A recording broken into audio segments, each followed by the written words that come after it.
Noong October 13, 1917, isang misteryosong kaganapan na nasaksihan ng libu-libong tao, pati na ng mga sekular na pahayagan. Sa Cova da Iria, Portugal, may 3 batang pastol, sina Lucia, Francisco at Jacinta na nagsabing nagpapakita umano ang Birheng Maria sa kanila. Sinabi ni Lucia, ang pinakamatanda sa 3, "Sino po kayo? Maari po bang gumawa kayo ng milagro para maniwala ang lahat ng tao?" Sumagot ang Birhen, "Bumalik kayo sa October 13.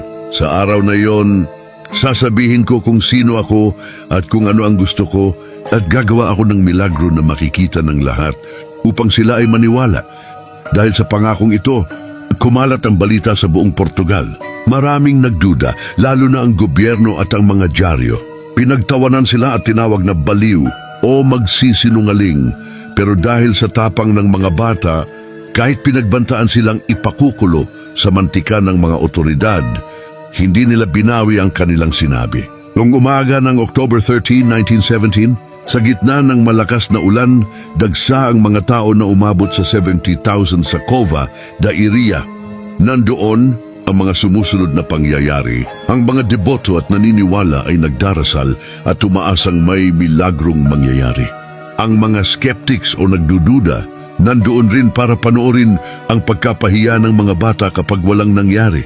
At ang mga reporters na handa nang isulat ang balita tungkol sa panluloko ng simbahan. Eksaktong tanghali, tumingin si Lucia sa langit at sumigaw, "Tumingin kayo sa araw." Biglang huminto ang ulan at naghawi ang makakapal na ulap. Ang araw ay lumitaw bilang isang opaque disk na pwedeng titigan ng hindi nasasaktan ng mata. Ang araw ay nagsimulang uminog o umikot na parang isang fire wheel. Naglabas ito ng iba't ibang kulay, asul, dilaw, lila na lumaganap sa buong paligid, sa mga puno at sa mukha ng mga tao. Biglang tila nahulog ang araw patungo sa lupa.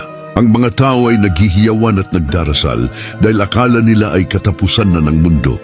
Nang bumalik ang araw sa normal na posisyon, laking gulat ng lahat dahil ang kanilang mga damit na basang-basa kanina at ang putik sa paligid ay biglang natuyo sa loob lang ng ilang minuto. Hindi lang ito kwento ng mga deboto, maging ang pahayagang o sekulo o isang anti-clerical at non-religious na dyaryo sa Portugal ay nagulat sa front page tungkol sa kakaibang kaganapan sa langit. Ang kwento ng Fatima ay isa sa mga bihirang milagro na may prophetic date. Ibig sabihin, bago pa mangyari ang milagro, inanunsyo na ito ng mga bata 3 buwan bago ang takdang araw. Ito ang dahilan kung bakit napakaraming tao ang nakasaksi. Ngunit ayon kay Auguste Mezen, isang professor sa physics, ang pagtitig sa araw sa loob ng mahabang oras ay nagdudulot ng retinal bleaching. Kapag ang iyong mata ay napagod sa tindi ng liwanag, ang iyong utak ay gagawa ng mga after images na kulay lila o dilaw at magmumukhang gumagalaw o umiikot ang tinititigan mo.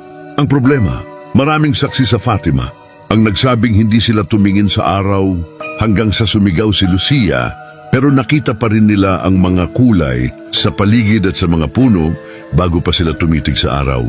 Yun ang mahirap ipaliwanag kung paano ngang 70,000 na katao, kasama ang mga reporters na hindi naniniwala at mga taong nasa labas ng Fatima, kahit mga 18 miles ang layo, ay sabay-sabay na nakakita ng parehong bagay.